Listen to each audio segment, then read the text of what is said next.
जय हिंद दोस्तों। उम्मीद आप सब बहुत बढ़िया होंगे, बहुत अच्छी आपकी तैयारी चल रही होगी और कोशिश कर रहे होंगे कि आप कोई नई भर्ती की तैयारी भी आप शुरू करें। तो थोड़ा आज वीडियो बनाने का मेन वजह यह है कि बहुत सारी कुछ कमेंट भी आ रही हैं, कुछ डायरेक्ट मैसेज भी आ रही हैं, बहुत सारी न्यूज़ भी आ रहा है। तो उन सब पे बात करेंगे। एक भैया एआई के थ्रू डीबी निकाले हैं, उसका डाटा देख के बच्चों को भ्रम कर रहे हैं।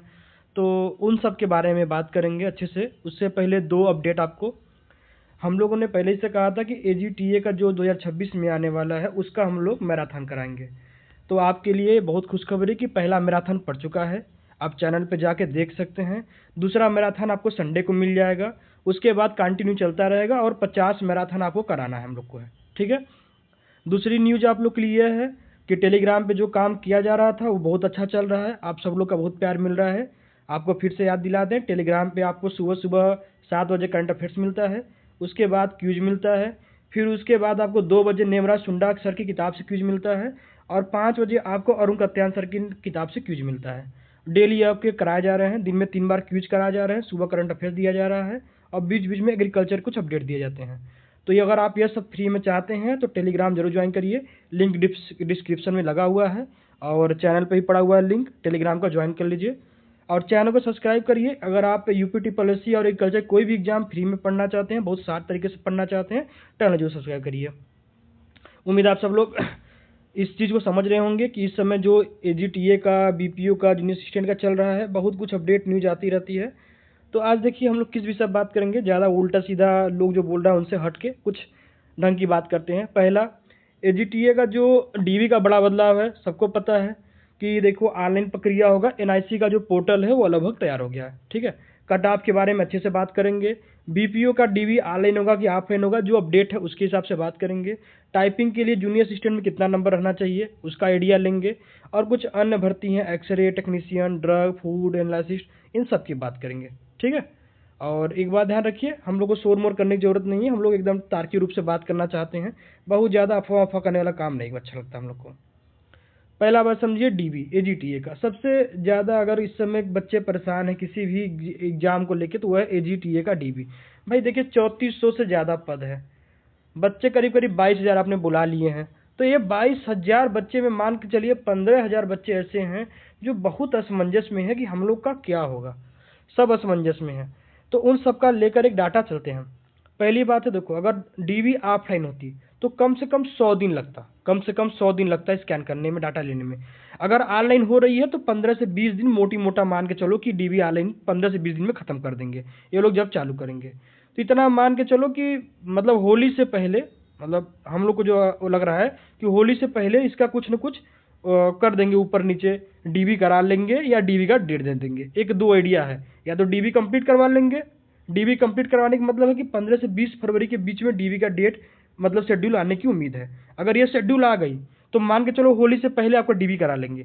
अगर ये शेड्यूल नहीं आ पाई तो फिर अब होली के बाद ही डीवी होगा, ये भी याद रखिएगा। दूसरा, ऑनलाइन डीबी कैसे काम करेगी इस पर एक थोड़ा सा छोटा सा व्यू ले लेते हैं। अभी ऑनलाइन डीबी हुआ नहीं है लेकिन एक व्यू जो है, पहला आपका जो हार्ड कॉपी है उसको आप स्कैन हाई क्वालिटी में कर लीजिए। एनआईसी एक पोर्टल बनाकर आपको देगी, जिससे आप गूगल डॉक में, गूगल ड्राइव में आप डाटा अपलोड करते हो ना, अपना अपलोड करते हो डॉक्यूमेंट, ऐसे ही आपको डॉक्यूमेंट अपलोड करना होगा। हो सकता है कि इसमें डिजी लॉकर से भी लिंक किया जाए, हो सकता है, आएगा समय देखा जाएगा। डिजी लॉकर वो होता है कि आपके आधार कार्ड से वेरीफाई होता है, इसमें आपका सारा डॉक्यूमेंट रहता है। आप बस अपना आधार कार्ड वहाँ वेरीफाई करके लिंक करेंगे, सारा आपका पोर्टल पे एनआईसी के चला जाएगा, सीधा होता है। अगर नहीं होगा तो आपको हार्ड कॉपी आपको एनआईसी के पोर्टल पे अपलोड कराना होगा। एनआईसी एक पोर्टल बनाएगी, वो आपकी यूपीटी पॉलिसी की वेबसाइट में मिल जाएगा। उसके बाद वो डिजिटली वेरिफिकेशन कर लेगा। फायदा क्या होगा, देखो लखनऊ में ही होता है, लखनऊ लोकसभा ये आपका अधीनस्थ सेवा चयनाव का जो ऑफिस है उसी जगह डीबी होता है, बस एक ही जगह डीबी होता है यहाँ पर इसका। तो आपको लखनऊ जाने की जरूरत नहीं पड़ेगी। अब जैसे मान के चलो जो भी लड़का बनारस से है, जो लड़का आजमगढ़ से दूर दूर से था, उसको जाना नहीं पड़ेगा, घर से काम हो जाएगा। फर्जी डिग्री तुरंत पकड़ लेगा आपका स्कैन करके, समय की बहुत बचत होगी। एजीटीए कट ऑफ, सबसे बड़ा क्वेश्चन एजीटीए कट ऑफ। अभी भी बता रहा हूँ, पहले ही बता चुका हूँ, प्रिडिक्शन हमेशा सही हो इसकी कोई गारंटी नहीं दे सकता। इस बात को आप लोग जान लीजिए। प्रिडिक्शन हमेशा सही हो, कोई गारंटी नहीं दे सकता। काफ़ी लड़कों ने, काफ़ी टीचरों ने जो अपने चैनल बनाए हैं वो 35 से 40 के बीच में बोल रहे थे कि डीबी के लिए बुलाया जाएगा, और कट ऑफ लगा 28 आके। बहुत डिफरेंस होता है, इसलिए प्रिडिक्शन के ऊपर अपने आप को जज मत कर लेना। प्रिडिक्शन बस एक बताया जाता है संभावना के लिए। कट ऑफ 60 से 70 के आसपास जाएगी, बिल्कुल गलत बात है कि बहुत लोग का 60 नंबर 70 नंबर है तो कट ऑफ ही जाएगी। कुछ अच्छे खासे पढ़ने वाले बच्चे थे, क्वेश्चन उनके हिसाब से आ गए, और कुछ अच्छे पढ़ने बहुत मजबूती से मेहनत किए तो 60 प्लस होकर वो लेकर आए हैं। इसका मतलब नहीं कि भाई वो सब लेकर आए हैं, बिल्कुल ये सब मत चिंता में रहिए। वो सब कोर्स मोर्स बेचने का एक तरीका होता है, ये सबसे दूर रहिए। पेपर कंसेप्चुअल था, पेपर कंसेप्चुअल था। आज भी आप पेपर उठा के देखेंगे, पेपर कंसेप्चुअल था। निगेटिव मार्किंग थी, तुक्का मारा जितना है, लोगों ने गलती किया है। इसलिए एवरेज स्टूडेंट जो है उनका देखो स्कोर 45 से 50 के बीच में ही रह गया है। ठीक है, एवरेज, टॉपर, मिड टॉपर 45 से 50 के बीच में ही रह गए हैं। जब उनका एवरेज स्टूडेंट नहीं है तो लो स्टूडेंट इसके नीचे रहेंगे ना, जो भीड़ इसके नीचे है। भीड़ तो 40 के नीचे है भाई। ठीक है, मैं एवरेज की बात कर रहा हूँ। तो एक सेफ स्कोर क्या है, जिसका 45 प्लस माइनस 5 लेके चलो। जनरल ओबीसी, एससी एसटी और फीमेल 35 के आसपास लेके चलो। बस 2 कट ऑफ बोल रहा हूँ, ज़्यादा नहीं, बस 2 कट ऑफ बोल रहा हूँ। एक, अगर आप जनरल ओबीसी हो 45 प्लस माइनस 5 लेके चलो। एससी एसटी फीमेल हो 45 के पास लेके चलो, इसमें ही प्लस माइनस 5 कर लो। इसमें ही कट ऑफ के आसपास रहने हैं। और चाहो तो भाई आज स्क्रीनशॉट ले लो, कल आके फिर इस बात पे बहस हो जाएगी, कोई दिक्कत नहीं है। हाँ, एसटी वाले हैं तो उससे भी नीचे रखो। एसटी वालों को तो उम्मीद है भैया 25 से 30 के ही बीच में लोग का जाना चाहिए, बाकी देखा जाए क्या होगा। ग्राम पंचायत अधिकारी का एक अपडेट मिल रहा है कि इनका जो है ऑफलाइन मोड में ही कराया जाएगा। ठीक है, आपका आयोग जाके ही कराना पड़ेगा। और अगर यह बात सच रही तो अगले 8-10 दिन में आपकी नोटिस मिल जाएगी। ठीक है, ग्राम पंचायत अधिकारी जो है बीपीओ, विलेज पंचायत ऑफिसर जो होते हैं, तो इनका ऑफलाइन कराने का उम्मीद बन रहा है। 8-10 दिन उम्मीद है आपकी नोटिस मिल जाएगी, अगर यह बात रही तो। दूसरा क्या बात है, जो पोर्टल था ऑनलाइन तैयार होने वाला एनआईसी वाला, वो लगभग फाइनल स्टेज में है। उस पर बात चल रही थी, कुछ दिन पहले अपडेट आया था कि कुछ पोर्टल में इशू आ रही है, अब वो फाइनल स्टेज में है। तो उम्मीद है कि जल्दी ही इसके लिए भी नियमावली मिल जाएगी। अब चलिए, एक देखिए हम लोग टाइमलाइन सोच के बनाए हैं। इस टाइमलाइन के बारे में आपको बात बता दूं, यह एक प्रिडिक्शन किया गया है आयोग की स्थिति देखते के अनुसार, जो आयोग निकाल रहा है। कभी कभी आयोग बहुत सरप्राइज भी करता है, और कभी कभी बहुत लेट करता है, और कभी कभी जैसे हम लोग बताते हैं वैसे बैठ जाता है। तो तीनों चीज़ को अपने मन में बैठा के चलिए। ठीक है, तो हम लोगों ने प्रिडिक्शन के हिसाब से जो कुछ चल रहा है उस हिसाब से है कि 4 से 13 फरवरी के बीच में जो असिस्टेंट अकाउंटेंट वाले हैं उनका डीवी जारी होगा। ठीक है, 15 से 20 फरवरी के बीच में एजीटीए और बीपीओ का डीवी का शेड्यूल जारी होगा। प्रिडिक्शन बता रहा हूँ। एक्सरे वालों का, टेक्नीशियन वालों का फाइनल रिजल्ट बहुत जल्दी आने वाला है, फरवरी एंड नहीं तो होली के आसपास मिल जाएगा एक्सरे और टेक्नीशियन वालों का। इसमें से ज़्यादा सिक्योरिटी है, इसमें ज़्यादा सिक्योरिटी है। अब मार्च में मान के चलो, अगर जैसे आपका 15-20 फरवरी के बीच में अगर डीवी का शेड्यूल एजीटीए का आ गया, तो इतना मोटी मोटा लेके चल रहे हैं कि होली के आसपास आप लोग का यह डीवी करा लिया जाएगा। ठीक है, होली के आसपास आप लोग का डीवी जो एजीटीए का है उसको करा लिया जाएगा, क्योंकि ऑनलाइन रहेगा, आप कहीं से डॉक्यूमेंट अपलोड कर दोगे, दिक्कत नहीं होगा। और जो ड्रग और फूड एनालिस्टिस्ट है, इनका रिजल्ट, और एक जो एक्सरे टेक्नीशियन, इन दोनों का रिजल्ट हो सकता है मार्च के आसपास आपको देखने के लिए मिल जाएगा। फरवरी लास्ट से लेकर मार्च लास्ट के बीच में आप दोनों लोग हो सकता है गुड न्यूज़ जल्दी पा जाएंगे आप दोनों लोग। ठीक है, और फिर से बोलता हूँ, एजीटीए का 15 से 20 फरवरी के बीच में शेड्यूल डीवी का आने के चांसेस बहुत ज़्यादा बन रहे हैं, बाकी देखा जाता है क्या होगा। एक बहुत बड़ी भर्ती अभी अभी हुई है, और इसमें 15,000 बच्चों का देखो डेटा लिया गया है, उस हिसाब से बात की जा रही है। डेटा बहुत बड़ा है, इसलिए भर्ती मतलब ये जो बताया जा रहा है उसी के आसपास रहेगा। पहला देखो कट ऑफ जो है टाइपिंग के लिए मतलब 60 के आसपास रहेगा। अच्छा, इसका क्यों बताया जा रहा है, देखो आप जूनियर असिस्टेंट के एग्जाम दिए हो, नंबर ठीक ठाक है, कट ऑफ इसके आसपास है, तो आपका सबसे बड़ा काम क्या है, टाइपिंग है। आपको ही पता है कि बिना टाइपिंग का आपको कोई महत्व नहीं है। तो पहले आप अपनी टाइपिंग को बहुत ही उम्दा करिए, बहुत ही उम्दा करिए, जितना उम्दा कर सकते हैं, जितना स्पीड कर सकते हैं, क्योंकि देखो वहाँ पे आपको हाल प्रेशर फेल करना पड़ता है, वहाँ पर गलती होने पे सर सिखाने के लिए नहीं खड़े हैं। तो अपनी आप टाइपिंग को अच्छी करो। ओके, तो क्या कट ऑफ हम लोग बता रहे हैं, जनरल ओबीसी डब्ल्यूएस का 60 नंबर 62 नंबर के आसपास रहेगा टाइपिंग के लिए। पेपर मॉडरेट था, सिंपल टू मॉडरेट था, हार्ड नहीं कर सकते, कुछ क्वेश्चन छोड़ दो तो पेपर मॉडरेट ही था। ठीक है, एससी का 56 और एसटी का 51, और फाइनल कट ऑफ 80 के आसपास रहेगा। देखो फाइनल कट ऑफ जो है 80 के आसपास रहेगा। सीधे बोल रहा हूँ, जनरल ओबीसी ईडब्ल्यूएस का 80 कट ऑफ आसपास रहेगा, प्लस माइनस 2 कर लो, फाइनल इसी के आसपास रहेगा, सीधा बता दे रहा हूँ। 80 के आसपास जिसका नंबर है वह टाइपिंग दिन रात एक करो, क्योंकि तुम्हारा इसमें सिलेक्शन होने का 99.9% चांस है। ठीक है। एक बच्चा ने पूछा कि सर मेरा इतना नंबर हो जाएगा, तो हमने कहा भाई 99.9% है। तो वो बोला कि सर 99% है तो 100% नहीं बोल सकते हैं हम। क्या भाई, इसके लिए आपको आयोग जाना पड़ेगा, क्योंकि मैं आयोग को कैसे बता सकता हूँ कि आयोग में यहाँ पर कितना नंबर पे कट ऑफ बनेगा। 99 कह सकता हूँ बट 100 नहीं कह सकता भाई। और 100 कह दूंगा तो वो प्रिडिक्शन नहीं होता है, तब तो वो रिजल्ट हो गया ना आपका, तब तो रिजल्ट हो गया ना। अब मैं प्रिडिक्शन बोल रहा हूँ, मैं एक संभावित बता रहा हूँ कि यह संभव हो सकता है। चलिए, जूनियर असिस्टेंट के लिए सिंपल बता दे रहा हूँ, जो 78-80 के आसपास है वह टाइपिंग में जान लगा दो। अगर आप मान के चलो कि 65 और 70 के बीच में रिलायबल कर रहे हो, तो आप नई वैकेंसी के लिए पढ़ना शुरू कर दो। टाइपिंग करना, टाइपिंग करके इसका टाइपिंग देना, क्योंकि टाइपिंग एक बार दे दोगे, टाइपिंग पास कर लोगे, तुम्हारा एक कॉन्फिडेंस बूस्ट हो जाएगा। टाइपिंग करो, टाइपिंग तो जूनियर असिस्टेंट के लिए कर ही रहे हो, तो तुमको तो टाइपिंग तभी से स्टार्ट कर देना चाहिए जब आप जूनियर असिस्टेंट का फॉर्म भरे हो, जिसमें टाइपिंग ही आपका सेकेंड स्टेज है। आप फर्स्ट स्टेज में एग्जाम पास करके करेंगे क्या, जब आप टाइपिंग ही नहीं पास करेंगे। बहुत बच्चे सोचते हैं कि अरे यार मैं पहले एग्जाम पास कर लेता हूँ, 1 मंथ में टाइपिंग कर लूँगा। भैया आपको बता दें, आप टाइपिंग करने जाइएगा, 1 मंथ में आपको टाइपिंग बिल्कुल रेयर है कि आप सीख पाओगे। अगर आपने कभी टाइपिंग अगर नहीं की है, और आपने कभी टाइपिंग की है तो मे भी चांस बनता है, और आपने कभी टाइपिंग नहीं है तो कभी नहीं बन सकता आपका। इसलिए मैं बता दे रहा हूँ, टाइपिंग अभी से करिए। ठीक है, नई वैकेंसी का इंतजार न करें, अभी से पढ़ना लिखना शुरू करें। पहले ही बता चुका हूँ, कई बार बोल चुका हूँ, नोटिफिकेशन आने के बाद आप रिवीजन और प्रैक्टिस करना शुरू करें। नोटिफिकेशन से पहले कोर्स पढ़ के बैठ जाएं, वह एक बेस्ट स्टूडेंट है। बार बार दोहराता हूँ, नोटिफिकेशन आने के बाद बच्चों को टेस्ट और रिवीजन करना चाहिए, इतना वह नोटिफिकेशन आने से पहले पढ़ लें। वह होते हैं पक्के स्टूडेंट, समझ गए। सिविल सर्वेंट का जो तैयारी करते हैं, कभी देखते हैं उनको क्यों नोटिफिकेशन वेट करते हैं, वो पूरे साल पढ़ते रहते हैं कंटिन्यू। कभी कभी तो 1 साल वो पढ़ने के बाद भी एग्जाम नहीं देते हैं, कहते हैं मेरा तैयारी नहीं है, और फिर अगले साल देते हैं।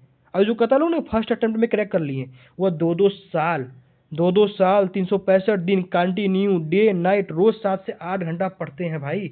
उसके बाद इतना कॉन्फिडेंस बूस्ट होता है कि बोलते हैं कि एक बार में देंगे, क्रैक करके बैठ जाएंगे सिविल सर्विस को। तो कॉन्फिडेंस बूस्ट करने के लिए पढ़ना पड़ता है। मेरी बात आप समझ गए होंगे। जूनियर असिस्टेंट का देखो 4500 से ज़्यादा पद आने की उम्मीद है। अरियाचन अभी 2200 से ज़्यादा पदों का आयोग के पास मिल चुका है, और उम्मीद कितना है कि आते आते हो सकता है 4000 से ज़्यादा पद आ जाए, ये उम्मीद किया जा रहा है। इसलिए हो सकता है कि आपके लिए जूनियर असिस्टेंट में आगे बहुत राह अच्छी होने वाली है। जो इस बार मेहनत अच्छे से की है उनके लिए अगली बार कामयाबी खड़ी हुई है। अच्छा, अब थोड़ा सा देखते हैं कि ऑनलाइन डीबी से फ़ायदा क्या है। ऑनलाइन डीबी का बहुत चमचा चोचला हुआ हमारे मतलब सरकार के द्वारा, हमारे आयोग के द्वारा, है क्या फ़ायदा। एक मतलब कि उम्मीद किया जा रहा है कि जिसका ऑनलाइन में गलती दिखाएगा उसका एफिडेविट काम नहीं करेगा, समझते हो।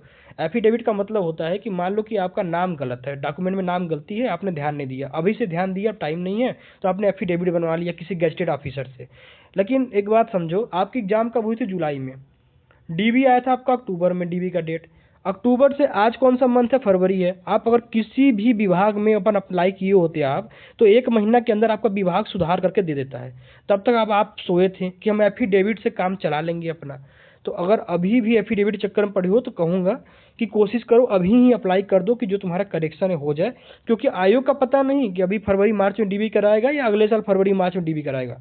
अपना काम तुम स्वयं करते रहो, आयोग के चक्कर में बैठो मत। अपनी जो भी एफिडेविट चक्कर में पड़े हो उसको खत्म करो, अपने जो भी डॉक्यूमेंट है उसका सुधार करो, एफिडेविट चक्कर में मत पड़ो। दूसरी बात है, अगर मान लो तुम्हारा कोई डॉक्यूमेंट है जिसपे ऑयल लग गया है, धुंधला हो गया है, साफ नहीं हो रहा है उसका, जैसे मान लो तुमने रिजल्ट रखा है, रिजल्ट का तुमने लेविलेशन नहीं कराया है, उसके ऊपर कोई प्लास्टिक नहीं लगवाई है, अब मान लो उस पर ऑयल गिर गया है, कुछ से गंदा हो गया, खराब हो गया है, तो उसका स्कैनिंग करोगे तो वो स्कैनिंग में दिक्कत कर सकता है, तो उसका सेकेंड कॉपी निकलवा लो। ठीक है, उसका तुरंत सेकेंड कॉपी निकल जाता है। जाके जैसे मान के चलो इंटर का एग्जाम का रिजल्ट है, इलाहाबाद ऑफिस में जाओ, डायरेक्ट वहाँ जाओ, डायरेक्ट फॉर्म लिखो और डायरेक्ट अपना जो भी समस्या है वो दो, तुमको वहाँ से तुरंत नया मिल जाएगा। अगर तुरंत नहीं मिलेगा तो 1 वीक के अंदर तुरंत मिल जाएगा आपका। ठीक है, किसी डिग्री यूनिवर्सिटी का है, यूनिवर्सिटी में अप्लाई कर दो, 1 वीक में मिल जाएगा। जो भी इशू है, अगर तुम्हारा मान के चलो कास्ट सर्टिफिकेट है, उसमें दिक्कत है, कास्ट सर्टिफिकेट फट गया है, तो कास्ट सर्टिफिकेट अपने तहसील में जाओ, तहसीलदार के पास जाओ, या तो अपने जो वहाँ पर लेखपाल होते हैं उनके पास जाओ, उनका पोर्टल पे ना तुम्हारा चढ़ा होता है ऑनलाइन है, तो अपना तुम पुराना वाला दोगे तो तुम्हें नया निकाल के दे देंगे। या किसी भी सीएससी सेंटर में जाओ, सीएससी सेंटर में जाओ, अपना तुम्हारा जो भी कास्ट सर्टिफिकेट है फटामटा है उसको दो, वो तुम्हें नया निकाल के दे देगा, तुम्हारा सेम निकाल के दे देगा। ठीक है, मतलब डॉक्यूमेंट को क्लीन रखो, क्योंकि स्कैन करके उसको चढ़ाना है पोर्टल पे। मेरी बात समझ रहे हो ना? जो स्कैन करके पोर्टल पे चढ़ाना है, तो उसमें अगर तुम कोई धुंधली चीज़ रखोगे तो स्कैन नहीं कर पाएगा। उसका जो ओसीआर होता है, ओसीआर जो होता है, ओसीआर मतलब वो होता है कि ऑप्टिकल जो भी तुम्हारा ये है, इसको स्कैन करना। ठीक है, ओसीआर सिस्टम मतलब होता है स्कैन करना। जैसे गूगल लेंस देखे हो ना, तो स्कैन करता है कि तुम्हारा डाटा क्या है, और डाटा स्कैन करके डाटा एक्सट्रैक्ट कर लेता है। ठीक है, तो वो नहीं कर पाएगा। चलो आगे देखते हैं। अब एक बहुत अच्छी सी बात है, लड़के पूछते हैं कि एजीटीए ही क्यों, एजीटीए ही क्यों? तो मैं बता दूं आपको, इंडिया में बहुत प्रकार की जॉब्स हैं, उसमें से एजीटीए एक टॉप क्वालिटी की जॉब है। और क्यों टॉप क्वालिटी की जॉब है, मैं देखो प्रॉफिट गिनाता हूँ। सबसे पहली बात है, आपका जो होम डिस्ट्रिक्ट है, जैसे मान के चलो कि आप इलाहाबाद के हो, तो इलाहाबाद के आसपास के इलाका में ही आपको जॉब मिलेगा। कभी कभी होम डिस्ट्रिक्ट भी मिल जाता है, लेकिन आपको इलाहाबाद के आसपास के ही इलाका में जॉब मिलेगा। ठीक है, जैसे आप बनारस के हो तो भदोही मिल जाएगा, मिर्ज़ापुर मिल जाएगा, चंदौली मिल जाएगा, इस तरह से आपको मिल जाएगा। ठीक है, जो मिर्ज़ापुर के उनको चंदौली मिल जाएगा, उनको सोनभद्र मिल जाएगा, उनको बनारस मिल जाएगा, तो आसपास मिल जाता है। मतलब अगर सटे डिस्ट्रिक्ट में मिल जाता है, आप जब जाओगे ना वहाँ पे, तो आपको बोलते हैं कि आप 3 डिस्ट्रिक्ट को चूज करो, तो आप 3 डिस्ट्रिक्ट चूज करोगे तो अपने आसपास के चूज करोगे, और जब अपने आसपास के चूज करोगे तो उसी में से किसी एक में आपको अलॉट कर देते हैं। तो मतलब अपने घर से अप डाउन कर सकते हो, तुम्हारी बैलेंस, तुम्हारा बहुत कुछ बचता है। दूसरी बात है, देखो ये अधिकारी वाली फीलिंग आती है, अधिकारी की ही जॉब होती है, एक तरह से ये अधिकारी की जॉब होती है। मतलब ब्लॉक ऑफिसर के बाद आप सेकंड पोजीशन पे आते हो, तो वो ये अधिकारी की जॉब होती है। आप किसी एक नया पंचायत के अंदर काम करते हो, कम से कम 15 से लेके 25 गांव के आप अधिकारी ही हो। 15 से लेके आप 25 गांव के अधिकारी होते हो। इतने गांव के अंदर का जो भी सॉइल टेस्टिंग का काम है, जो भी आपके फील्ड का इंसेप्शन है, जो भी एक्सटेंशन का काम है, ये सब आपके अंडर ही होके जाएगा। एक तरह से आप इतने गांव के कृषि अधिकारी ही होते हो। ठीक है, वर्क लाइफ बैलेंस इससे बहुत अच्छा है। इसमें आपको काम का प्रेशर बहुत कम मिलता है। मतलब बहुत सारे मित्र साथी जॉब कर रहे हैं, तो उनका मैं देख रहा हूँ, इसलिए मैं बता रहा हूँ। इसमें आप अपने वर्क और लाइफ को बैलेंस कर सकते हो। लाइफ मतलब जैसे अपनी, आप जैसे मैरिड हो आप, या मैरिड हो जाओगे जॉब लगने के बाद, उसके बाद थोड़ा एक बैलेंस हो जाता है कि लाइफ को भी बैलेंस करना है, जॉब भी बैलेंस करना है। लेकिन कुछ जॉब में आपको इतना बैलेंस नहीं मिलता है। बहुत सारे ऐसे जॉब है ना, बहुत हेक्टिक होता है, बहुत पैसे की बहुत प्रेशर है। जैसे मैं एएफओ को समझता हूँ। एएफओ जॉब आप करोगे, बहुत अच्छी जॉब है, पैसे भी आपके इन हैंड मान के चलो 65-70 हज़ार मिलता है इन हैंड। अब इस 8वां वेतन आयोग लगेगा तो मान के चलो 1 लाख रुपये पर मंथ की सैलरी एएफओ मिल जाएगी आपको। लेकिन उसमें ना लाइफ बैलेंस नहीं है। आपको दिन भर बहुत हैक्टिक वर्क करना होता है, आपको लोनिंग का बहुत ज़्यादा प्रेशर रहता है, यह सब बहुत दिक्कत इश्यू झेलना पड़ता है। इसमें नहीं है। और इसमें तुम्हारा एजीटीए में पहला दूसरा प्रमोशन ही लोगे, तुम बन जाओगे एसटीए। ठीक है, एसटीए जानते हो ना? एसटीए जानते हो ना? एसटीए सीनियर टेक्निकल असिस्टेंट, ये यूपी पीसीएस की वैकेंसी होती है। ठीक है, ये यूपी पीसीएस की वैकेंसी होती है। तो तुम एजीटीओ से एडीओ बनते हो। ठीक है, एडीओ बनते हो, ये एसटीए लेवल का ही होता है। ठीक है, तो एक अच्छी जॉब मिलती है तुम्हें, इसलिए बता रहा हूँ। चलो कुछ एक थोड़ा सा इंपॉर्टेंट न्यूज़ है, फैक्ट है। जो एक्सरे टेक्नीशियन में थोड़ा विवाद चल रहा था, वो खत्म हो चुका है। इसका रिजल्ट बताए थे फरवरी से मार्च के बीच में आ जाएगा। और ड्रग एनालिसिस्ट और जूनियर ड्रग और फूड एनालिसिस्ट का भी हम बताए थे कि मतलब होली से पहले ये दोनों रिजल्ट आने की उम्मीद है, होली से पहले। इतना गुड न्यूज मान के चल सकते हो। चलो एक छोटा सा ही कोट बोलूँगा आपको, और बहुत आपने सुना होगा, बार बार सुना होगा कि गरीब घर में पैदा होना गलती नहीं है, लेकिन गरीब बन के मर जाना सबसे बड़ी गलती है। तो एक काम करो, जो रील्स है इंस्टाग्राम में, फेसबुक है, यूट्यूब रील्स है, इन सब से दूर हो जाओ। और जो ये रील्स बाजी करने वाले दोस्त हो ना, उन सब से भी दूर हो जाओ। चाहते हो कि जॉब लगे तो सिर्फ 3 से 6 महीना मोबाइल का सिम बंद कर दो, मतलब बंद कर दो, और यह सब जो दोस्ती यारी बंद कर दो, पढ़ने पे लग जाओ। एजीटीए फिर आने वाली है, देखो हो सकता है यूपी ट्रिपल एस आयोग का सबसे पहली वैकेंसी जो स्पेशल वैकेंसी हो एजीटीए ही हो। तो एजीटीए फिर आने वाली है। 2700 पद हैं मेरे भाई, 2700 पद हैं, और इसके बाद इतनी पद हम नहीं आएंगे। 2700 पद हैं, तो सोच लो, किताबों को दोस्त बना लो। ठीक है, अगर इस बार नहीं हुआ तो अगली बार एजीटीए है, जूनियर असिस्टेंट है, अगली बार तोड़ फोड़ के निकाल लो। और नहीं निकाल सकते हो तो फिर तैयारी मत करो, एक ही काम करो कि मेहनत करो। ठीक है, स्ट्रगल से मत भागो। इतना स्ट्रगल कर लो कि कल जॉब न मिले ना, तो तुम अपने आप को मत कोसो कि मैंने तो पढ़ा ही नहीं, मैं तो रील्स देखता रह गया, मस्ती करता रह गया, कहीं बात करता ही रह गया। इतना तो स्ट्रगल करो मेरे भाई कि आने वाले समय में तुम्हें यह तो लगे कि हमने पढ़ा है। हमने मेहनत किया है। जॉब अगर गवर्नमेंट नहीं लगी तो प्राइवेट में ही कुछ काम कर सकता हूँ, टीचिंग करा सकता हूँ, इतना नॉलेज होना चाहिए।